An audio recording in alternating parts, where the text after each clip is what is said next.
In the farthest western lands, the Demon King lived in complete isolation in a vast forest. However, one day, he stumbled upon an unconscious human girl who seemed to be fleeing from something. He decided to protect her and bring her to live in his palace. What is the story behind this girl? And what is the tale of the Demon King with immense powers in dealing with his enemies? Follow the anime to the end to find out everything. This story begins with the escape of a noble young woman who runs until she reaches a forest that the guards themselves fear to enter, where it is rumored that a demon resides in this place, destroying all who approach. I am scared. The girl eventually slips and falls near a mysterious mansion. Now we meet Alan Gun.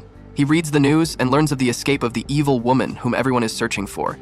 At that moment, he senses a strange presence and finds her completely unconscious. Fortunately, he arrived just in time, as the royal guards, who were from the royal family, were about to kill her. Outnumbered, they demand he hand over the young criminal, promising not to harm her if she surrenders. He clearly refuses, displaying his magical power and two-toned hair, revealing that he is the great demon.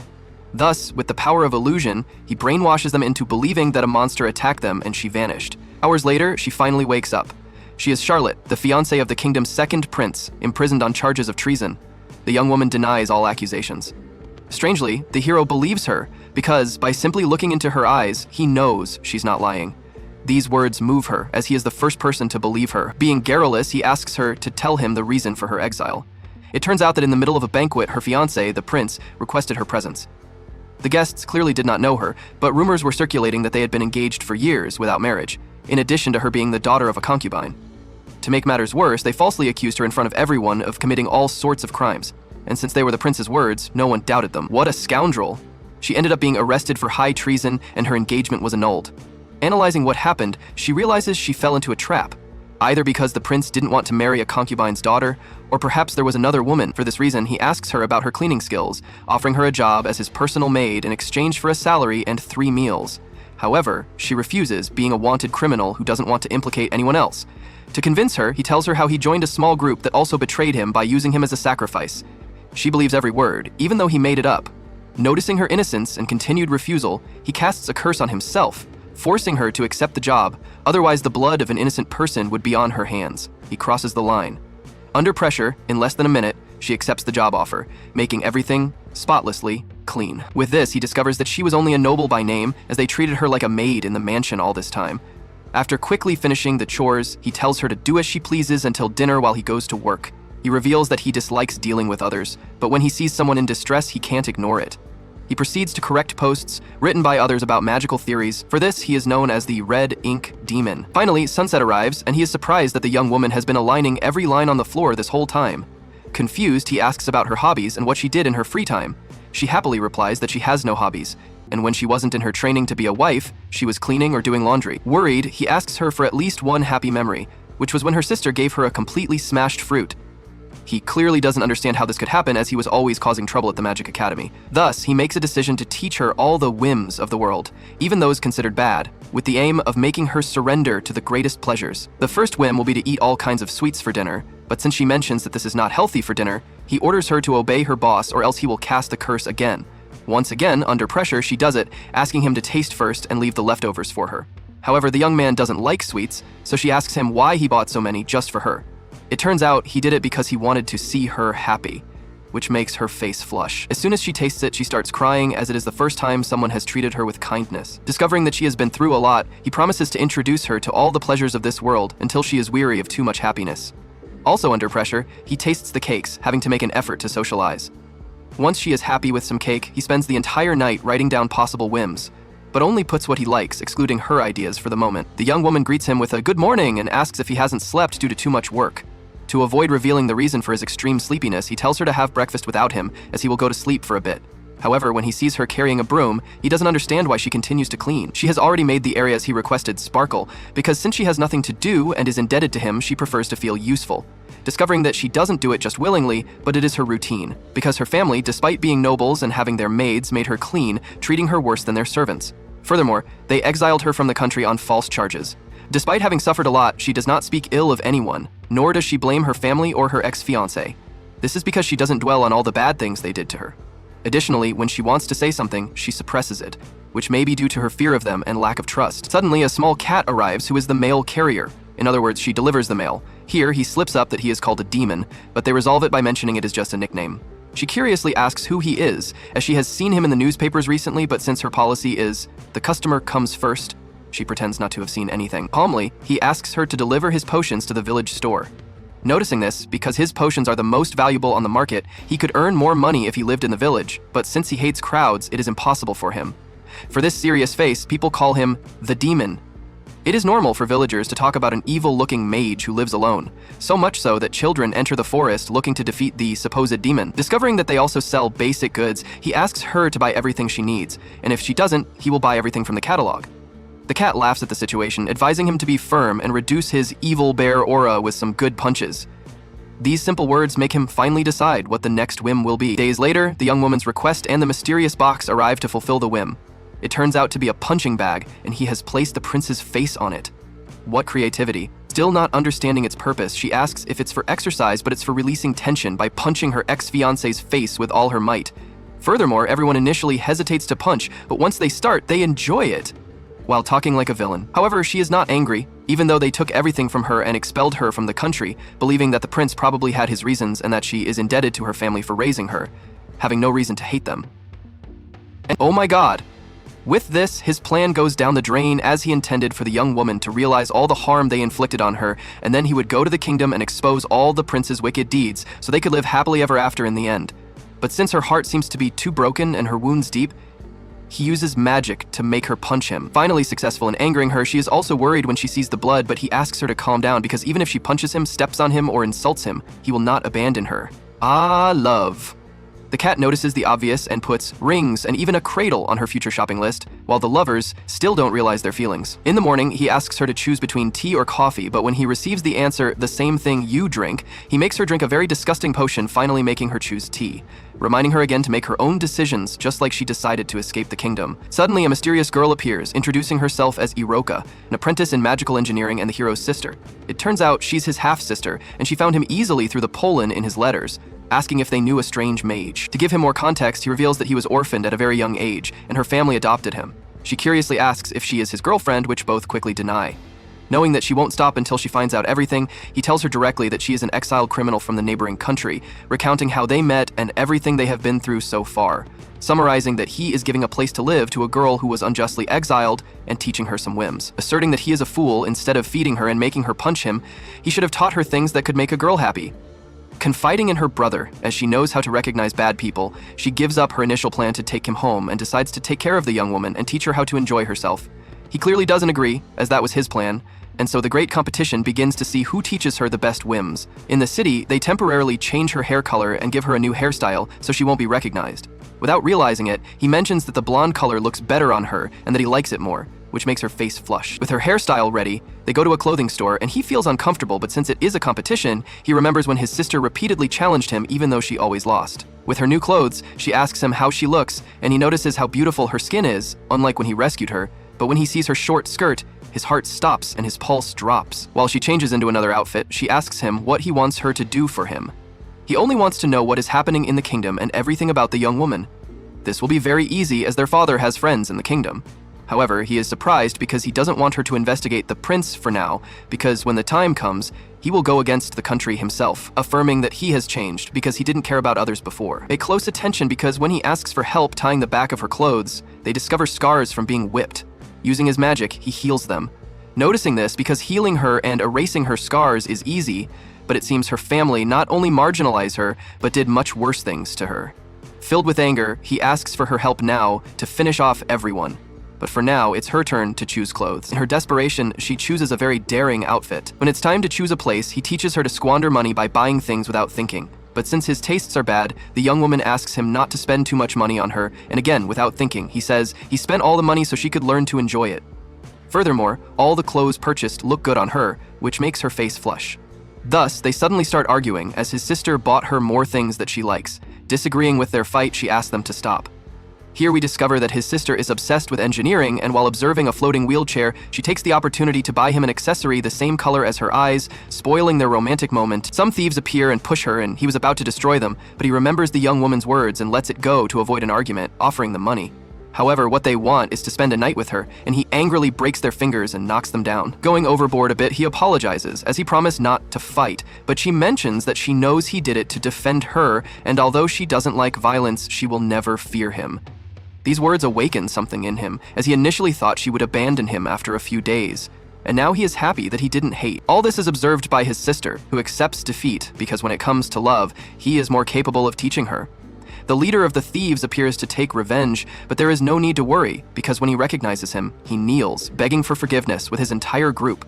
This is because he graduated from the Magic Academy at only 12 years old, immediately becoming a professor. In other words, he is a genius, which is also why they gave him the title of Great Demon. With the small problem solved, he asks her not to worry because they did nothing to her, but they did do something to the young woman.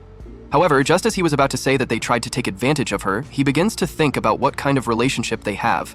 Is she just a guest or a second little sister? He concludes that she is the woman he values the most. In the morning, he feels very depressed. It turns out that the previous night, having worked for more than a month, he wanted to give her her first salary. She immediately refused, as all she knows is cleaning, not realizing how the house looks now. Insisting, she accepts, asking to go to the village alone to do some shopping. This is the reason for his depression. Furthermore, knowing that she could be discovered at that very moment, he regrets it, but he uses his magic again to change her hair and encourages her to go. In other words, he gave her his support to go alone, and now he is complaining. His sister and the cat offer the easiest solution, which is for him to follow her. He asks if she knows what she intends to buy. He asks her the same question, but she didn't want to tell him because it's a secret.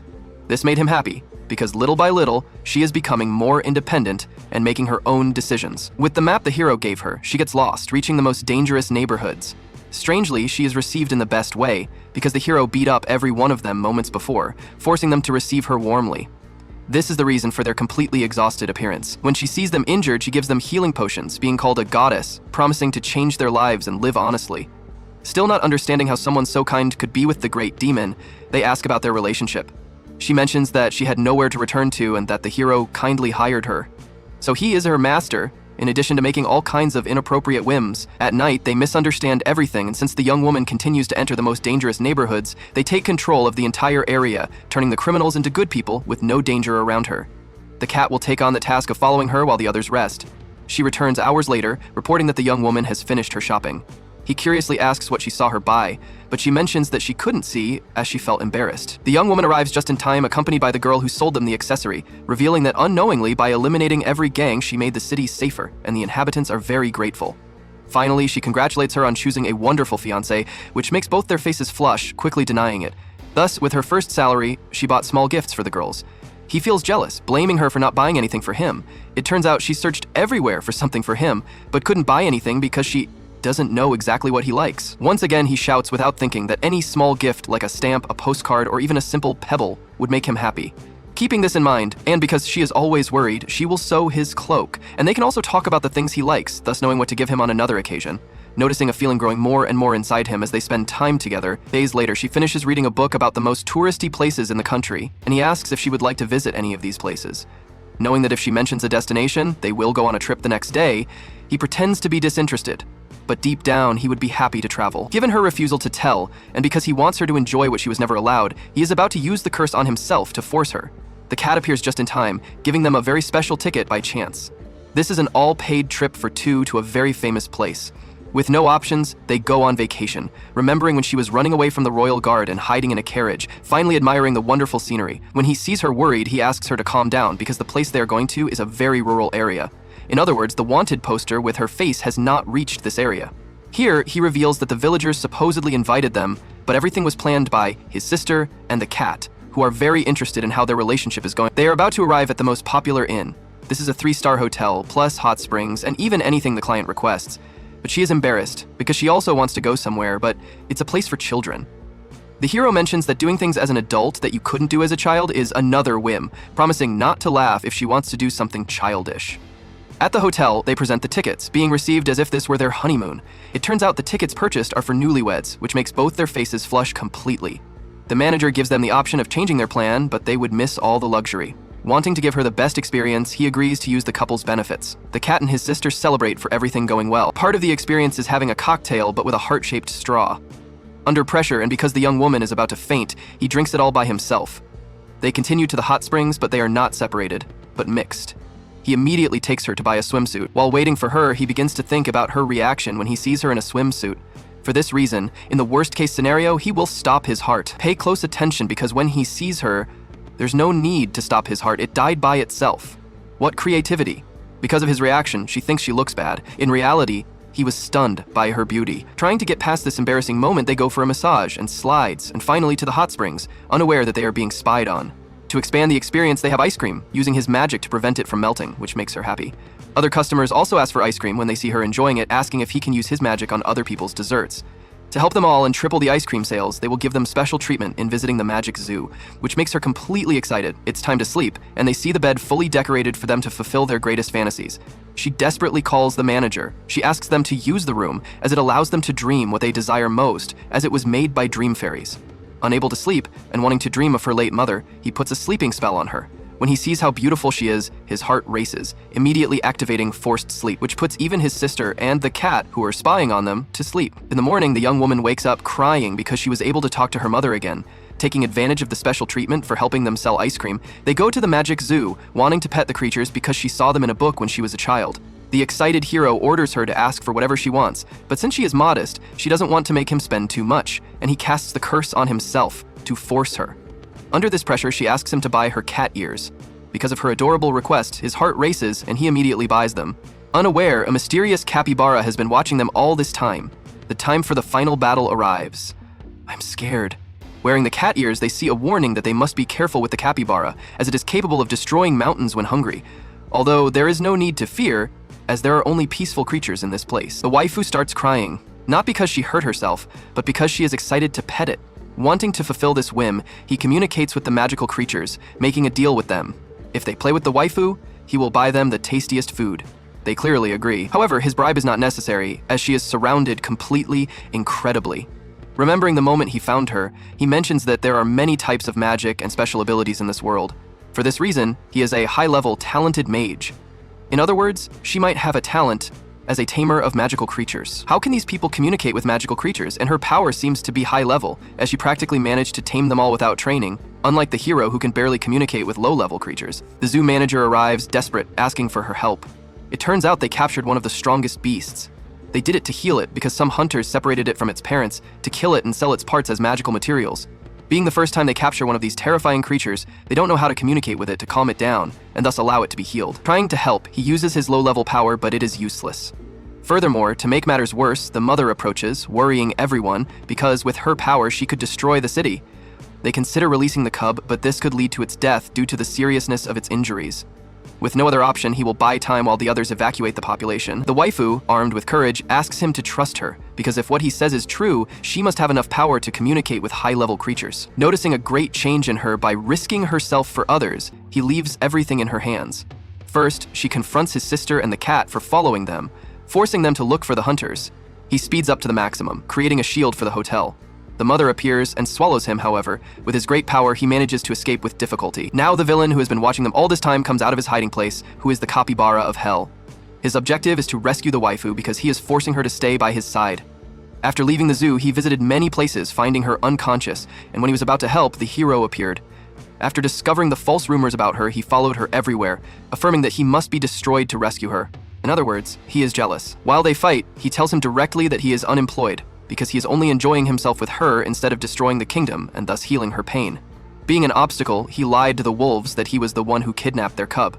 Trapped, he was about to die, and the waifu appears just in time with the healed wolf and accompanied by the other creatures. He is surprised not only because she accomplished the mission, but it took him more than half a year to be able to communicate with low-level creatures, while it only took her a few minutes to talk to the strongest ones. Discovering the capybara's big lie, he simply tells him that the hero is a problem because he is not saving her, but only corrupting her. To his surprise, she disagrees with him, because now she can enjoy peaceful days and life as well. The capybara insists on taking her by force, although in the middle of the final battle, he realizes the hero's love for the waifu, and even more so, because he has been wearing the cat ears this whole time. With everything solved, they receive thanks from the manager. The cat and his sister also arrive with the captured hunters. When he sees that they haven't learned, he leaves them to their fate while the wolves take revenge on them. The cub they rescued has fallen in love with the young woman, asking to go with them. The hero says without thinking that it would be good to expand the family, which makes her face flush because he seems to be a womanizer without realizing it. On their way home, the capybara accompanies them without being invited by anyone, becoming her personal bodyguard. At home, he goes for a walk with the wolf, noticing some jealousy when the capybara talks to her. He tells her directly that he will be depressed from now on because his precious time with the young woman has been taken away. Furthermore, he does not intend to leave because from now on he is part of her family, and he is right, because he is sad about the little time he spends next to her and fulfilling all her whims. However, he is happy that she now has a purpose. The same day they return, she asked him to become a tamer of magical creatures. He is surprised by the great change in her attitude, unlike when she first arrived at his house and was aligning the lines on the floor. Supporting her initiative, he teaches her from the basics, and she learns quickly, spending nights studying and even researching on her own. Trying to put what she learned into practice, she succeeds in making the wolf cross obstacles according to her command. This is incredible, as no one has been able to communicate so well with a very rare species. Thus, he is happy with his dear student. The capybara tries to annoy him by saying he used a compliment as an excuse to call her dear. Once again, the wolf does not want him, making clear her absolute trust only in the young woman. Noticing this because it seems she has reached the level of beast conversation. What is this magic? I don't understand. This magic replaces the language of magical creatures with human language. In other words, they can talk. The strange thing is how the capybara can talk. She avoids the question by saying she learned it herself.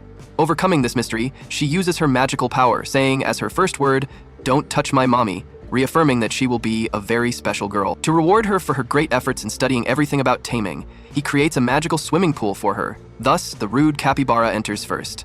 He was about to kick him out because it is supposedly only for humans, and the wolf pay close attention because he transforms into a human woman, revealing that she was female this whole time.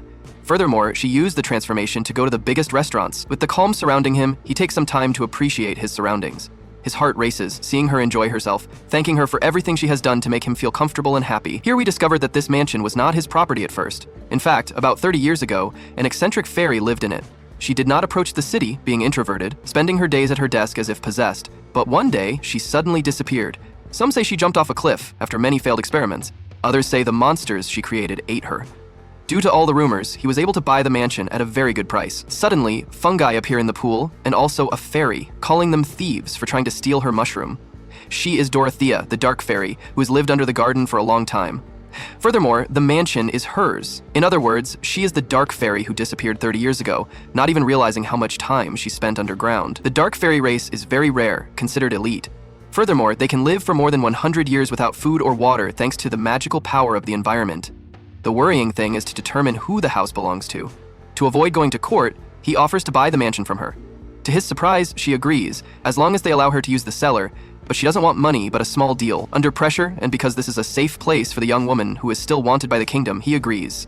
To put their escape in context, she tells them her story. She was a very famous writer in her time, and they considered her a genius, but everything changed when she decided to write a romance novel. With the deadline approaching and nothing written, she locked herself in the cellar for 30 years to avoid the deadline. With everything explained, she will give them the mansion as long as they help her create the greatest romance novel. She asks them to immediately become affectionate, playing the roles of Romeo and Juliet, but instead of carrying her, he holds her with magic. Clearly, this is not what the fairy wants, but a real courtship to inspire her romance novel. Pressuring him with the threat of kicking them out of the mansion, they pretend to be married. The young woman receives him as a loving wife, asking if he wants dinner or perhaps wants her. He faints. Continuing, she feeds him and calls him my darling, which makes his heart suffer. Frustrated, they change the scenario, making him her rescuer now. Going overboard, he defeats the capybara and the wolf, forgetting his lines and improvising he was about to say that he loved her, but changes it to him being her protector. The final script will be with the young woman as a maid mistreated by her family, practically the same as her past.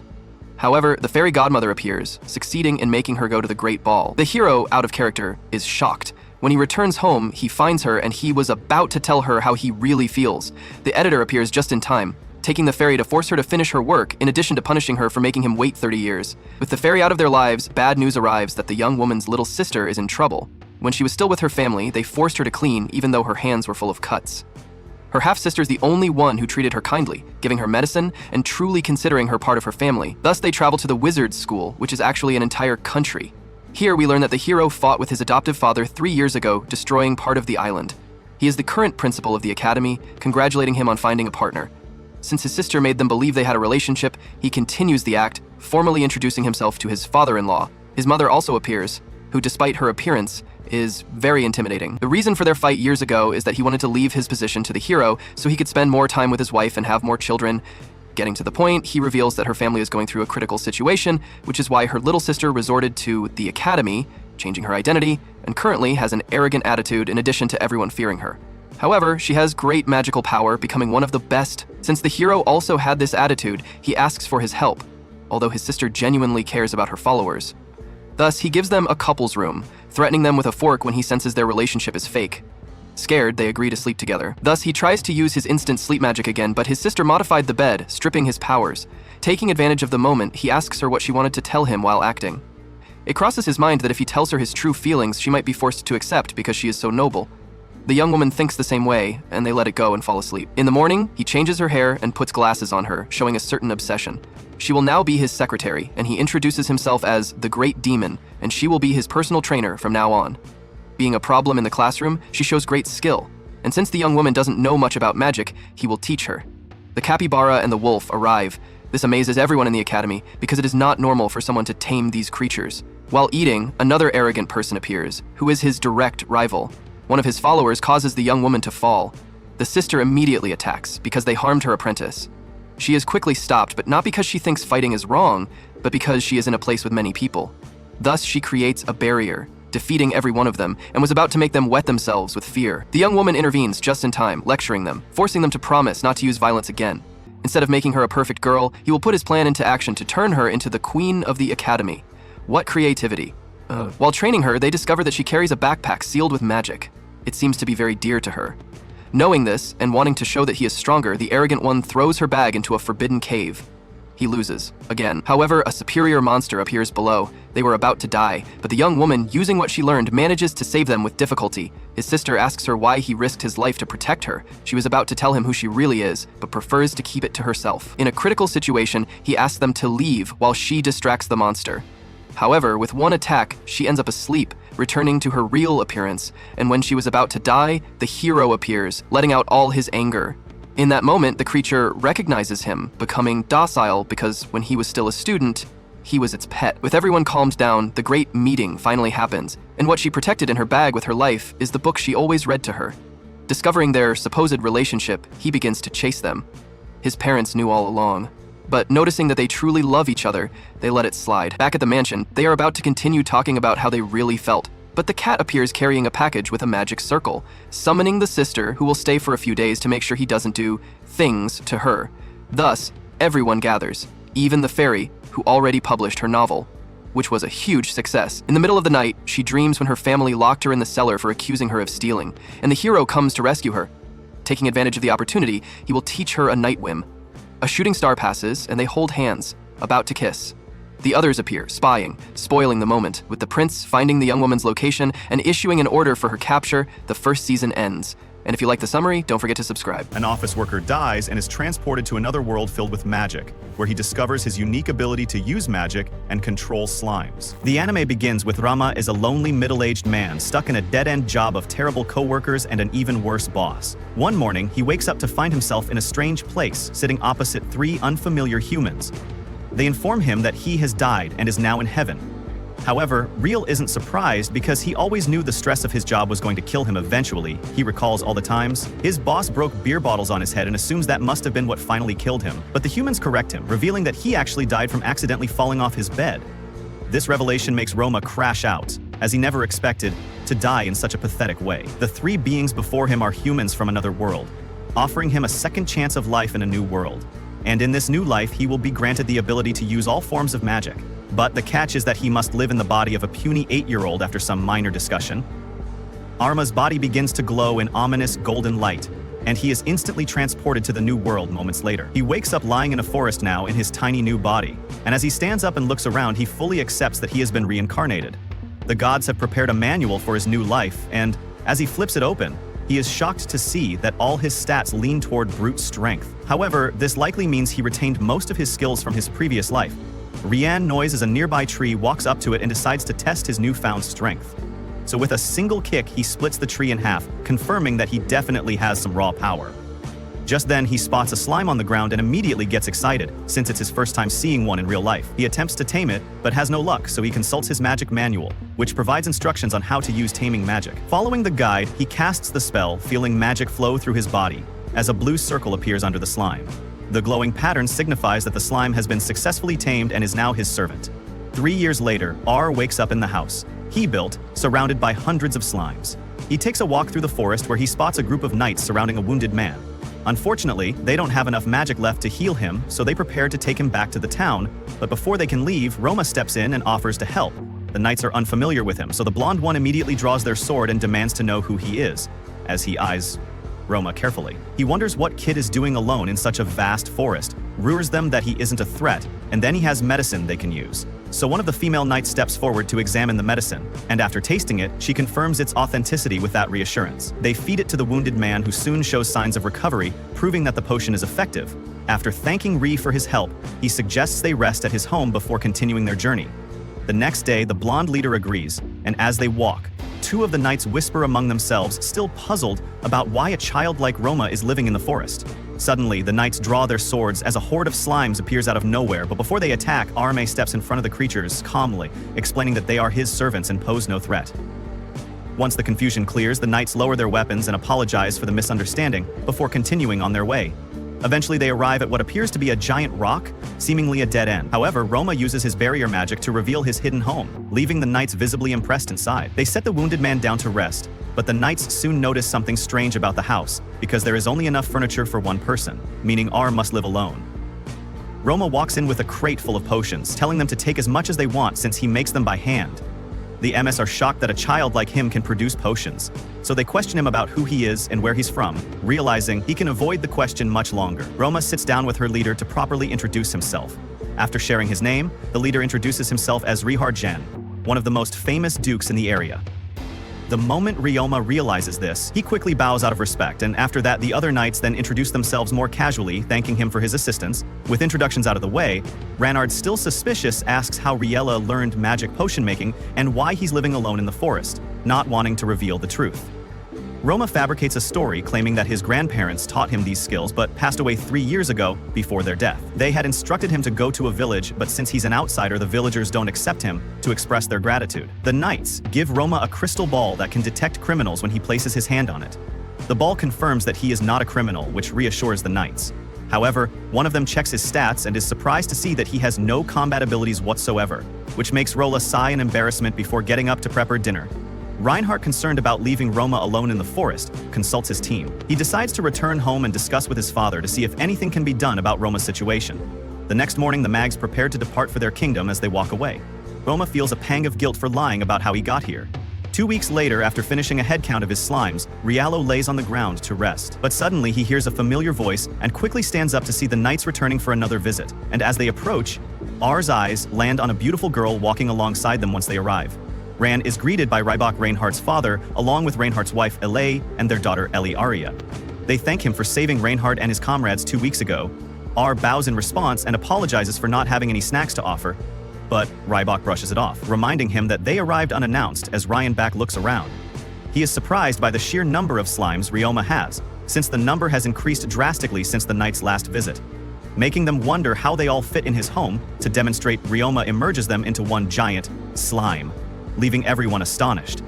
And when he begins explaining the details of slime merging, he notices their stunned expression. They steps forward, Impra saying that no one in their kingdom has ever achieved this. So Rona clarifies that instead of forming a contract with the 100 slimes at once, he contracted each one separately before merging them.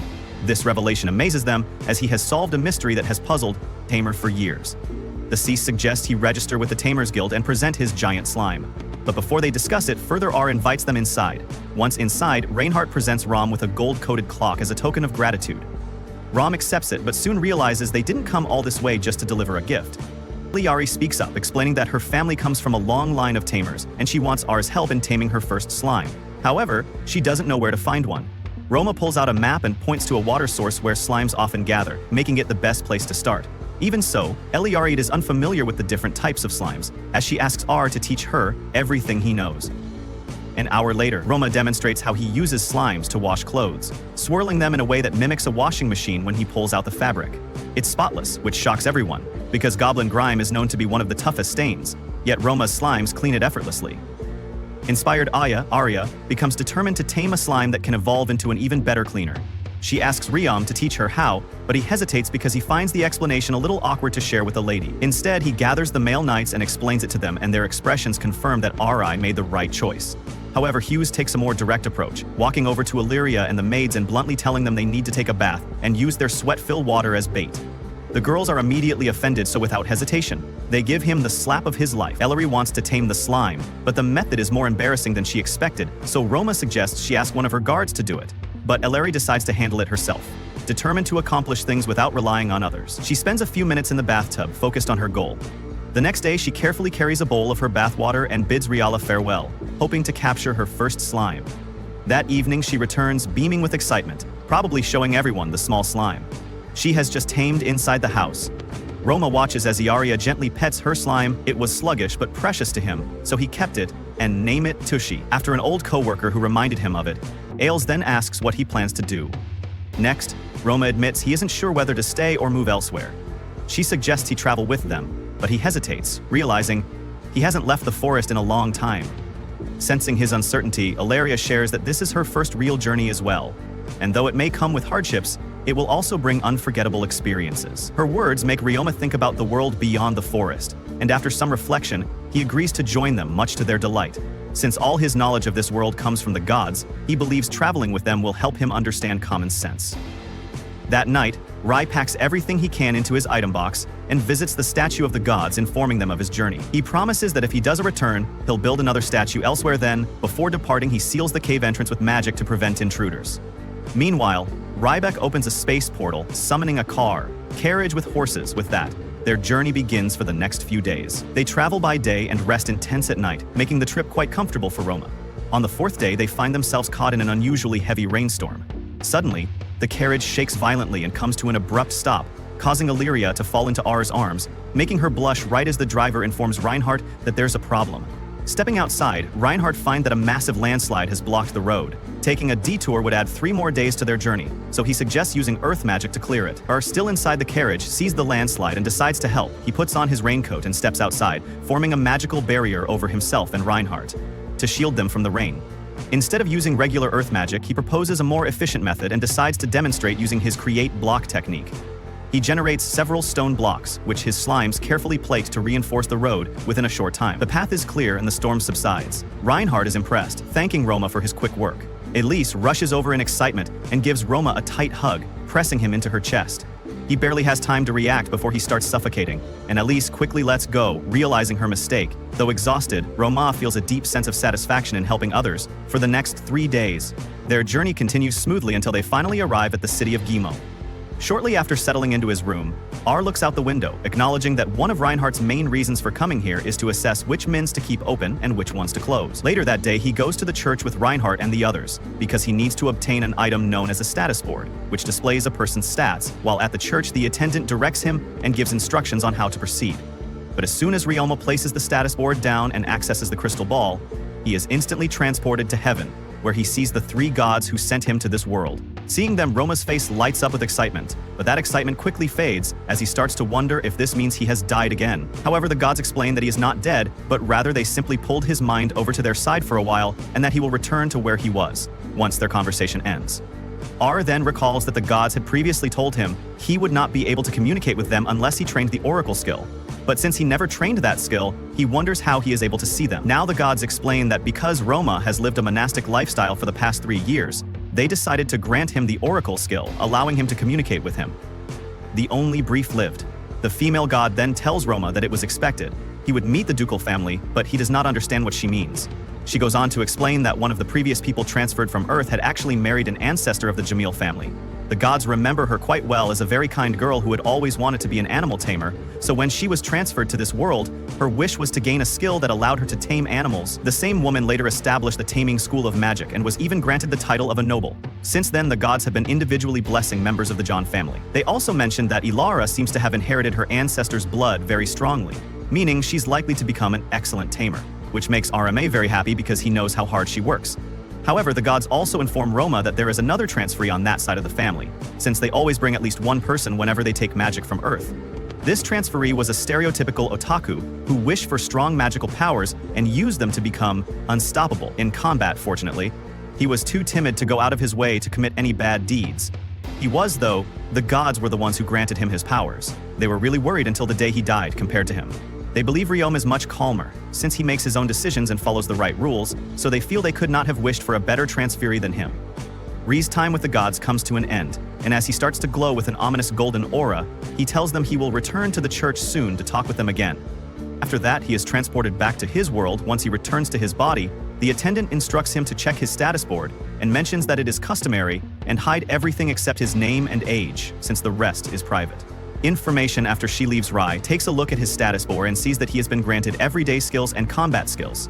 He also notices that the gods have given him a title, Beloved Child of the Gods. When he steps outside, he is greeted by Ilaria, who is happy that everything went smoothly. Shortly after, Ryback approaches him and offers some advice. He has noticed that Roma's abilities are far beyond what is normal for someone his age, so he suggests that Roma hide his strength from outsiders to avoid being exploited. He also advises him to join a guild, increase his rank in order to improve his standing, to which Roma readily agrees. When Ri casually mentions that he has a magic capacity of 1,9,8,0,0,0. Ilaria is slightly surprised, because not only does he have such a high capacity, but he can also use magic properly. The Roma does not see anything unusual about this. The butler senses his confusion and explains that having a high magic capacity usually comes with side effects, as people with naturally high Kami-tachi often struggle to control their magic and learn new spells. This revelation makes Ilaria feel a bit down, because she's around the same age as Roma, but cannot use magic as well as he can. Rama is shocked when he learns that her magic capacity is actually 200,000.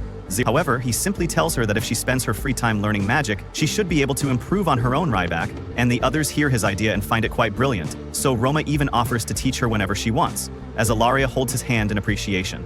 Ra acknowledges that it actually feels good to be valued the next day.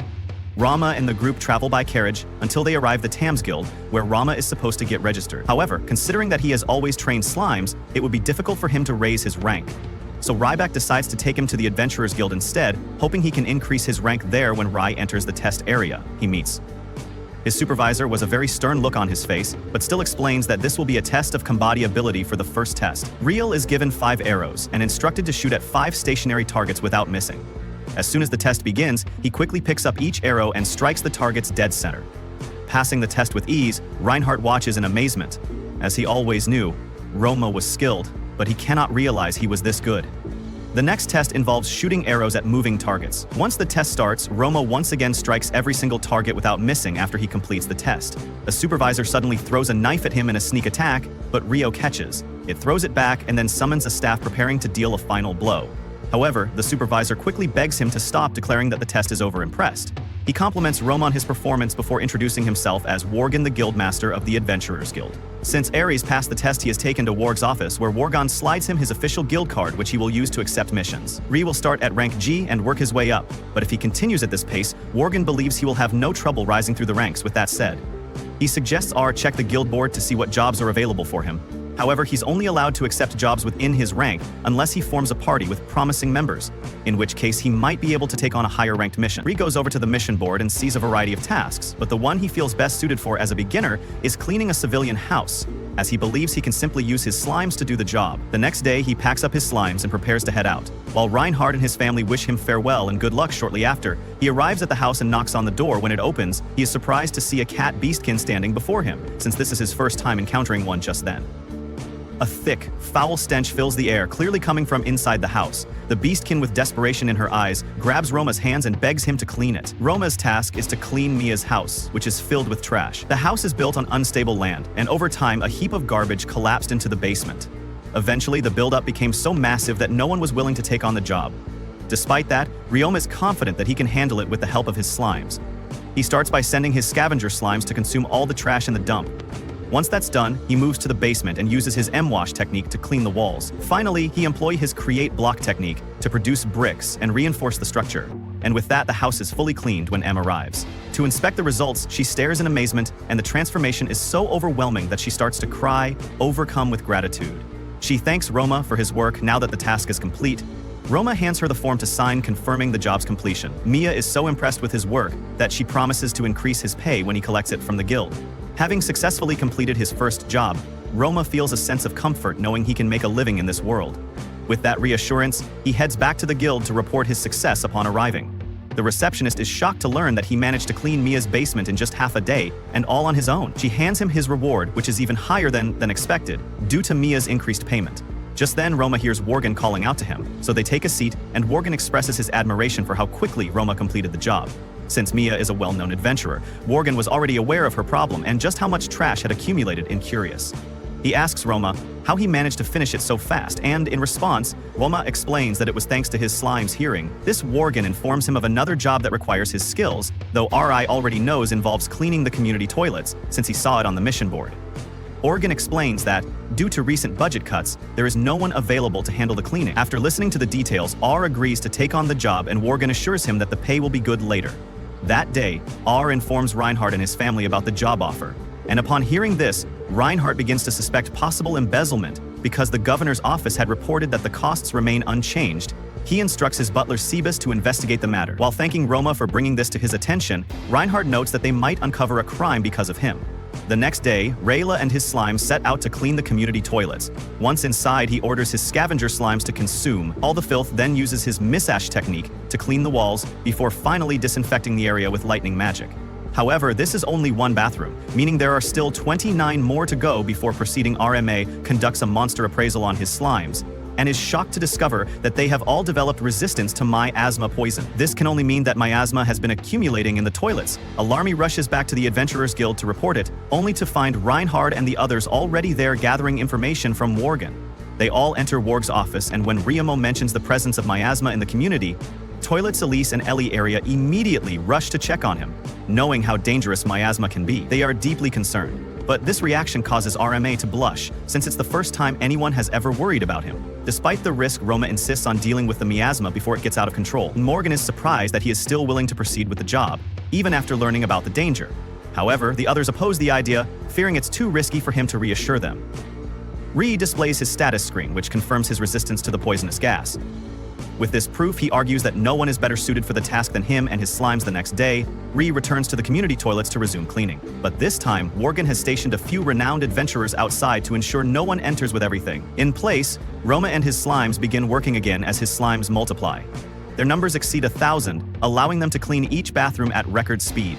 By nightfall, Mia and the guards watch Roma's efforts and suggest that he take a break.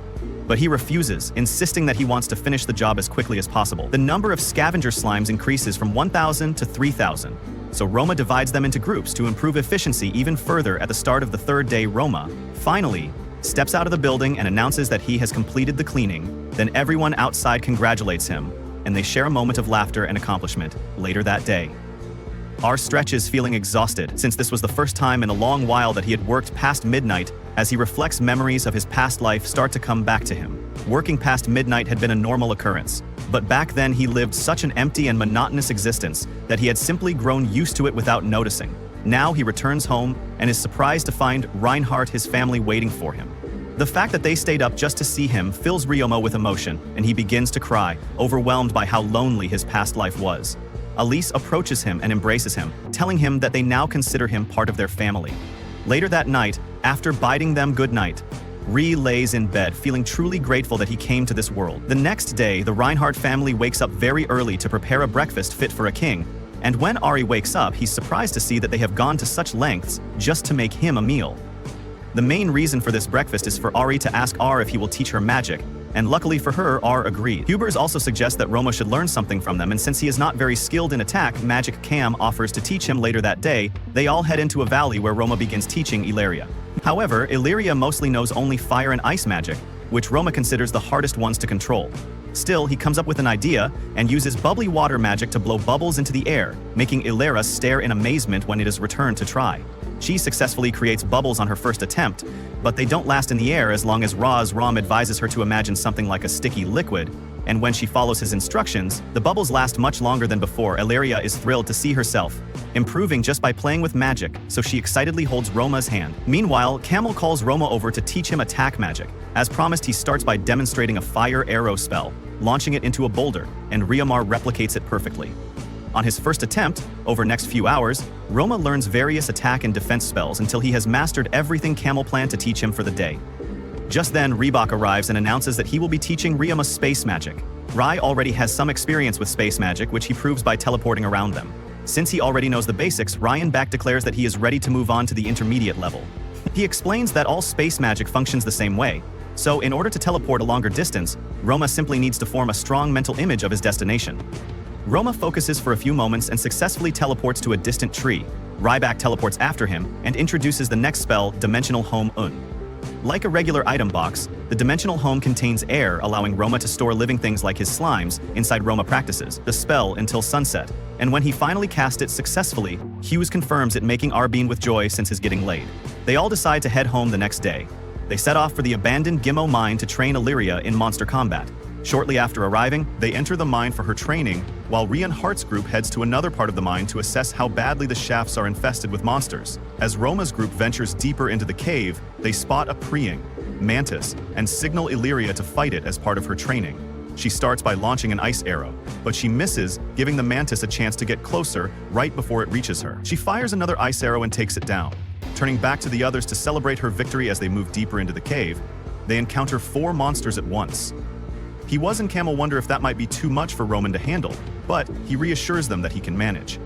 He charges straight at the monsters using a body-hardening technique on himself before swiftly taking them all down with his daggers. Just as Hughes suggests, the headback Elia spots a metal slime in the distance. She traps it with her ice magic, picks it up and brings it back to the group. Roma suggests that she form a contract with it immediately, but she surprises him by offering it to him as a gift for teaching her magic. Roma is delighted by gesture.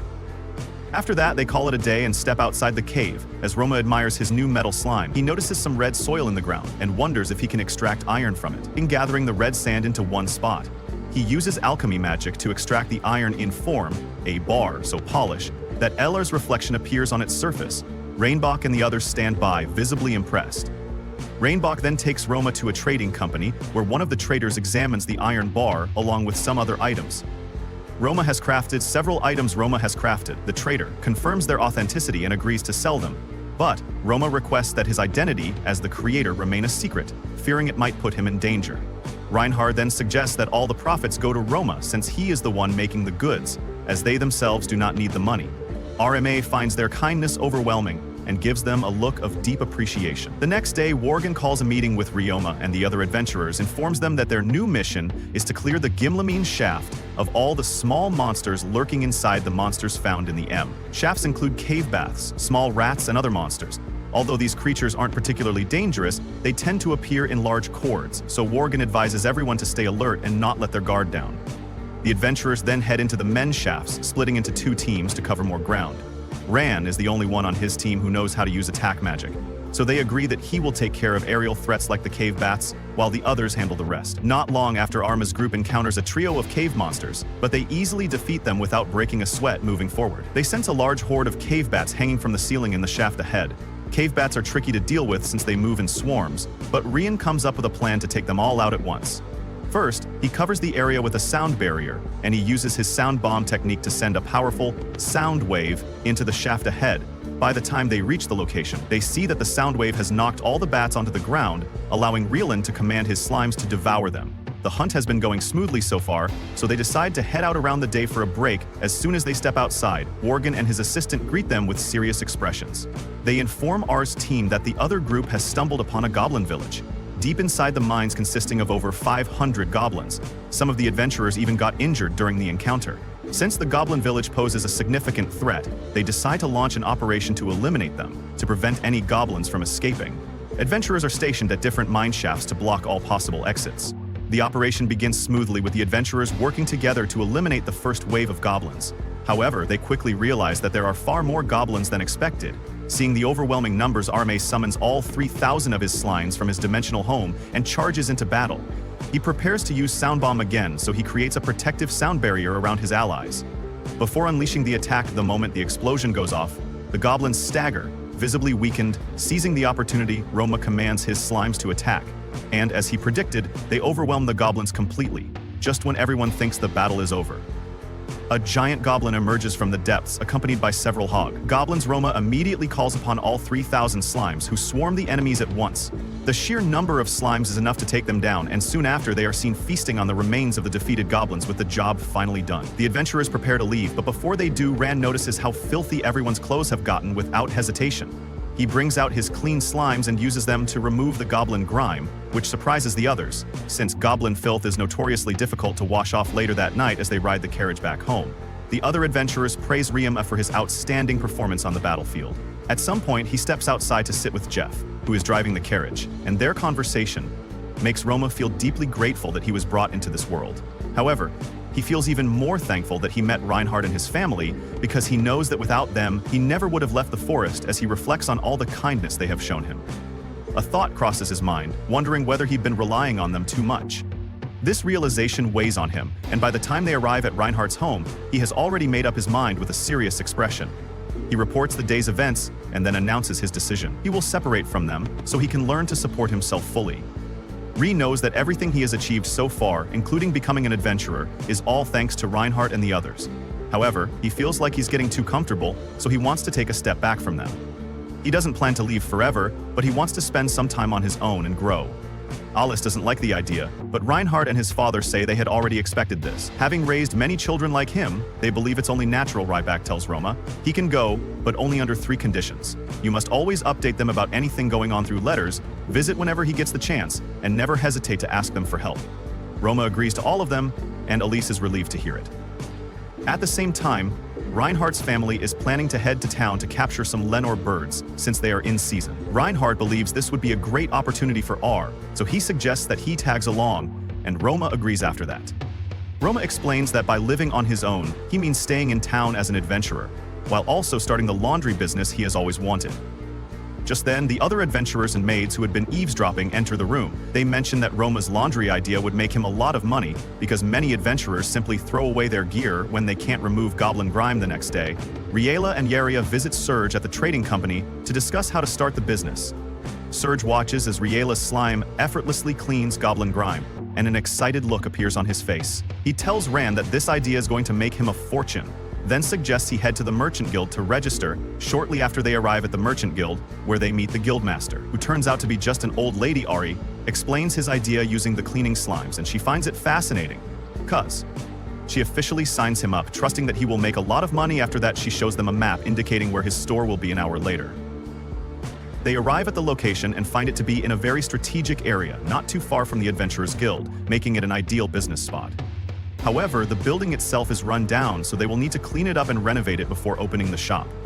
Seeing this, Serge offers to lend RI some of his employees to help with management duties, believing that RI isn't quite cut out for running a business. Yet, since he's still just a kid, R agrees without hesitation and even says he'll purchase all the necessary appliances from Serge. They shake hands, marking the official start of their agreement. Goma decides to invite everyone who has helped him so far as a way of showing his appreciation. Ilaria and some of the maids assist him in preparing food for the opening party. Just then, 2 pink-haired twins walk into the store, expressing their shock that an 11-year-old has managed to find a way to clean off goblin grime. However, Serge quickly tells them that age is irrelevant and that they shouldn't judge a person by their appearance, with that he introduces them as R's apprentices Callum and Carla by being young. They both served as the sub-manager and deputy sub-manager at one of Serge's branches. Ri then takes them inside and gives them instructions on how to treat customers when they walk in. After that, he demonstrates how the slimes clean and iron clothes, which leaves them quite impressed. Shortly after, the welcome party begins and it's time for Rom to give a speech. This makes him recall a moment from his previous life when he had to speak at the office, only for no one to listen to him. However, this time is different. He delivers a good speech thanking everyone for their support and raises his glass in celebration. After that, everyone eats and enjoys themselves, which makes Real happy because it means the party is a success once the party is over. He calls Callum and Carla over to commend them for their hard work. However, judging by their behavior, he assumes they wouldn't want to continue working for him, to his surprise. They tell him they have thought it over and actually want to stay at first. They had doubts about working under him, but after seeing how confident people are in him, they believe they can learn a lot. They had always been tense around Roma because they thought he was a noble, but after learning that he isn't, they both relax noticeably. The next day marks the official opening of his Wander shop, which he names the Bamboo Forest. However, Ryoma has doubts about whether he will get customers after Carl and Callum arrive. He heads to the Adventurers Guild to inform them that his shop is officially open, to his surprise by the time he gets there. The adventurers already know about his grand opening because Mia had put up a giant poster announcing it. The adventurers tell him that they will visit his shop as soon as they finish. Their work for the day, in the meantime, Ran decides to take on a simple adventurer job herb gathering. So he heads to the M shafts and finds no monsters there. Then, after collecting the herbs, he returns to the guild, delivers them, and receives his payment. When he gets back to his shop, he is shocked to see a long line of people waiting outside. He teleports inside and is greeted by the neighbors who tell him they've been waiting for his shop to open ever since they heard about his service's ability to remove goblin grime. Overcome with emotion, Roma tears up with joy and immediately instructs his assistants to attend to the customer while he takes care of the laundry a few hours later. While talking with Callum and Carla, he realizes they haven't had the chance to rest, so he informs them that he will be hiring more staff to ease the workload after that he visits the Reinhardt family, and excitedly tells them about his business's success, but they aren't particularly surprised since they had already expected it that night, as Roma lies in bed. He reflects on how miserable his old life was. He never truly felt comfortable back then, but now, even though he's exhausted, he still feels at peace. The next day, the merchant guildmaster gathers a group of people she believes would be the perfect staff for her laundry business. Shortly after, Roma stands before all the candidates and announces that he is the owner of the laundry company, which surprises them. Since he is just an 11-year-old kid, he informs them that he works with slimes, so they are expected to treat the slimes as colleagues. However, he also gives them the option to leave if they are uncomfortable working with slimes or taking orders from a child. About 90% of the candidates walk out, unwilling to work under a kid. This leaves only 2 people, an interesting-looking man and woman named Faye and Ling, who still want the job as they stand up.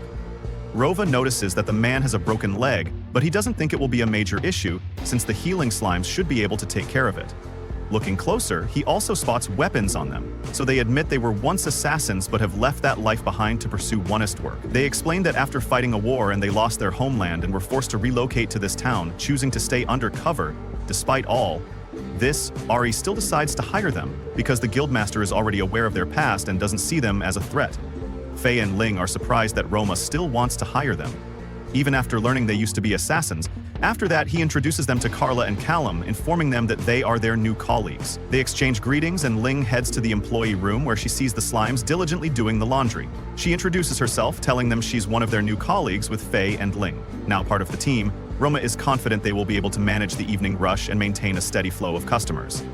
The next day, Roma wants to ensure Faye is comfortable working in the shop, so he sits him down and uses one of his healing slimes to mend his broken leg. Faye proves that it worked by standing up, jumping around, and moving freely. His daughter rushes over to him, overwhelmed with gratitude, with Faye's leg healed.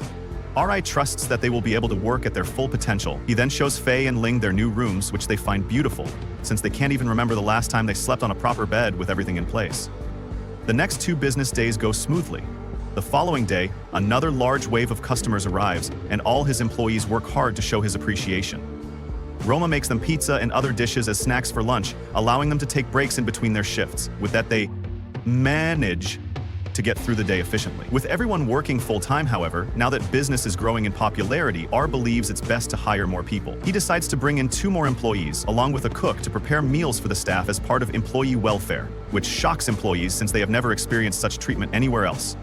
With that in mind, Roma heads to the Merchant Guild and informs the guildmaster of his plan to hire more people. She considers it a great idea and assures him she will find candidates who don't mind working for him in the slimes later that day. The guildmaster introduces 4 new employees, Fina, Maria, Jane, and Selma. Judging by their attitude and the way they carry themselves, Roma accepts them as they have no issues working with him. With the slimes, a week has now passed since the shop opened, and both customers and employees seem happy now that he has more staff. Roma realizes he no longer has to be at the shop all the time. Pai decides to take on more quests at the Adventurers Guild. In the meantime, the next day, Serge arranges a meeting with R to inform him about another business opportunity. He wants R to deliver and supply large quantities of waterproof fabric due to the upcoming outbreak season. Understanding the demand, Roma agrees to produce more as soon as possible. The following day, R informs Arleia that you will be heading to the mines to make the waterproof fabric.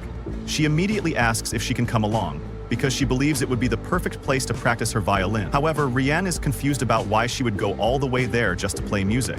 She explains that Lindor birds will soon be arriving at the lake, and playing music is essential to taming them. If they like the melody, it becomes easier to gain their trust. With that settled, she begins practicing while telling Roma to act as if she isn't there. Roma then spends the next few hours preparing the fabric, and once the only step left is drying, he decides to uphold his promise, using his rock molding technique. He creates a doll replica of Illyria, which he finds absolutely beautiful. A few hours later, he meets up with the Reinhardt family and presents them with dolls he made of all of them. They are impressed by his craftsmanship, making Roma feel satisfied that he could bring a smile to their faces. The next day, he checks in at the shop and sees that everything is running smoothly, so he returns to the mines to continue producing waterproof fabric. He finishes the next batch and, while waiting for them to dry, he decides to engage the slime in combat training. He lets the smaller slimes practice against each other, while he personally goes one-on-one with the larger scavenger slime as they fight. He notices that its defensive movements have improved significantly, proving that this training is quite effective. After the session, Real turns his attention to one of the slimes. He has been feeding iron for a while upon closer inspection. He realizes that it has undergone a transformation using his monster appraisal skill.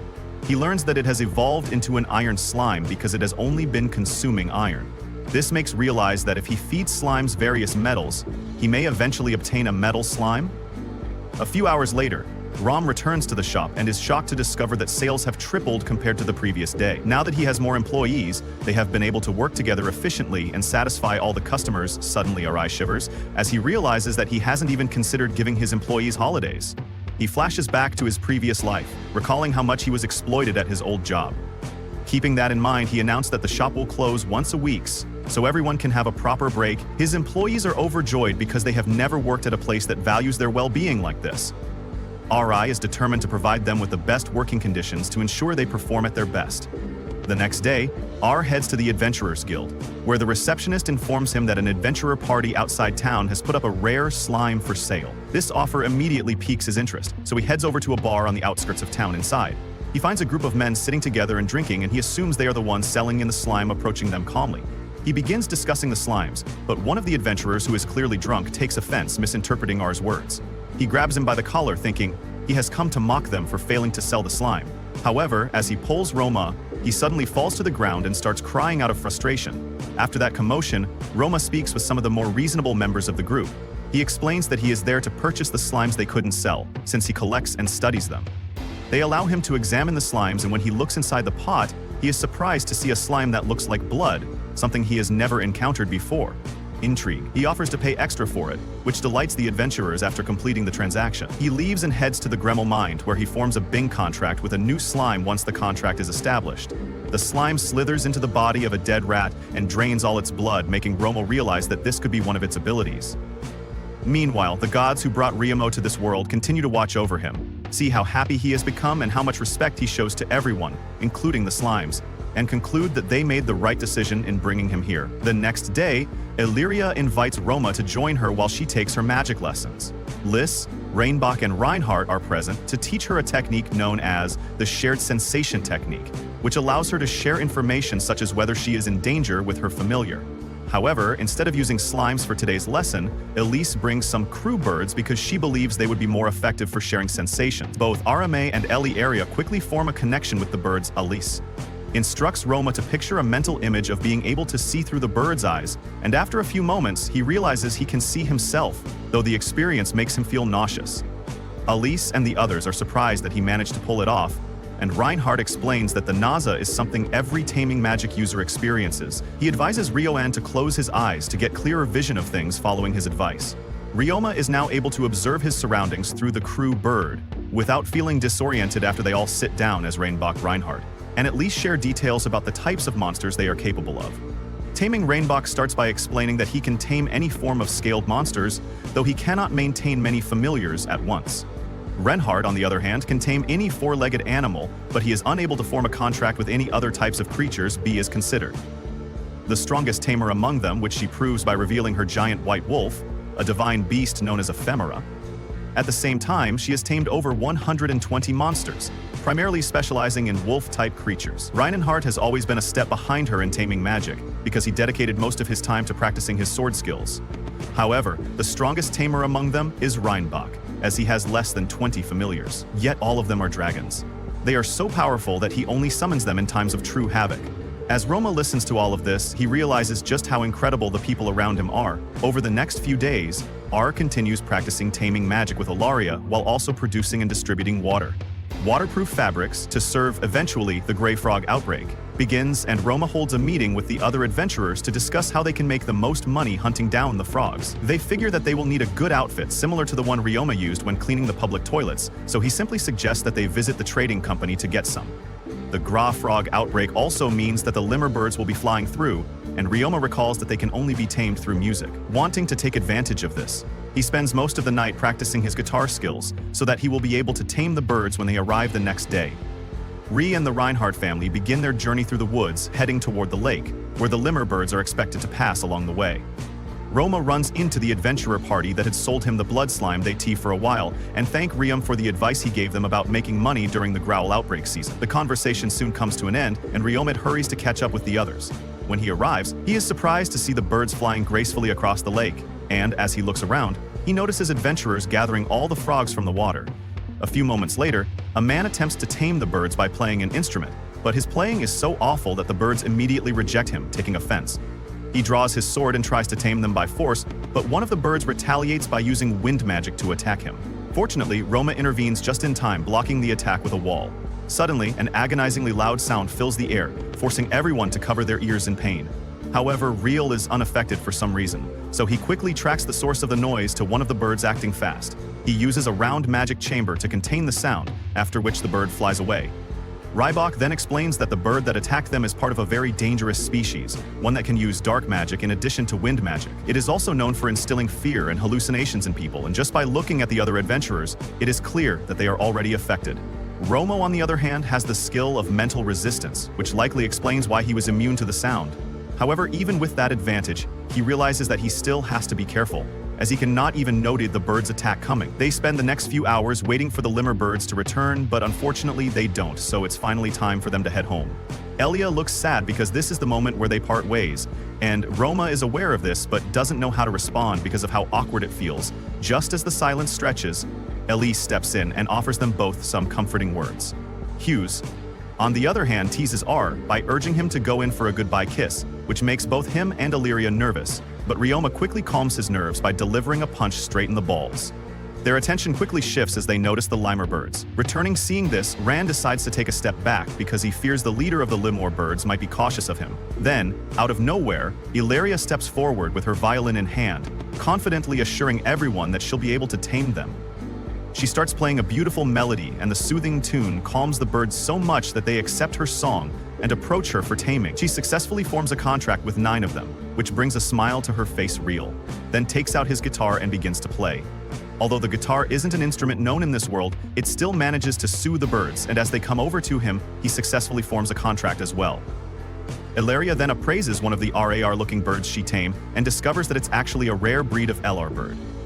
Quote, she walks up to the bird, the ether bird, and discovers that it's actually a rare breed of LR bird. That night, a huge banquet is held both as a celebration of Illyria taming the lemur birds and as a farewell party for poor Roma.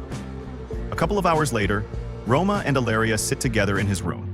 Both awkwardly blushing, Illyria feels quite sad because R.I. Mo will now be living near the mines, while she will be going to school and staying in the dormitories. However, what worries her the most is the fact that she hasn't really made any friends other than Roma, as most people are afraid of her magical abilities. She opens up about how she once accidentally froze someone, which led to people in town becoming scared of her and avoiding her ever since. R listens and doesn't think she should blame herself. He reassures her that he isn't afraid of her because he knows she wouldn't do something like that on purpose, which makes her smile. Iaria then presents him with a gift in a small box, as Ryoma looks inside. She explains that it's the necklace she received from her mother on her 10th birthday. At first, Roma refuses to accept it, knowing how precious it is to her, but Iaria insists, saying that it's normal for friends to exchange gifts before parting. With that in mind, Roma gives her 2 of his most precious slimes as a parting gift. Just like that, his final night with Illyria comes to an end. The next day, the Reinhardt family escorts Roma to the travel station, where he will be departing. They all say their farewells, wishing him a better life ahead before leaving him alone with Illyria to say their goodbyes. They both agree to meet again in 3 years, by which time Illyria hopes to have excelled in her magical abilities. Before she leaves, they shake hands, agreeing that this isn't a goodbye, but I see you later. To watch this next video on the screen, see you next time.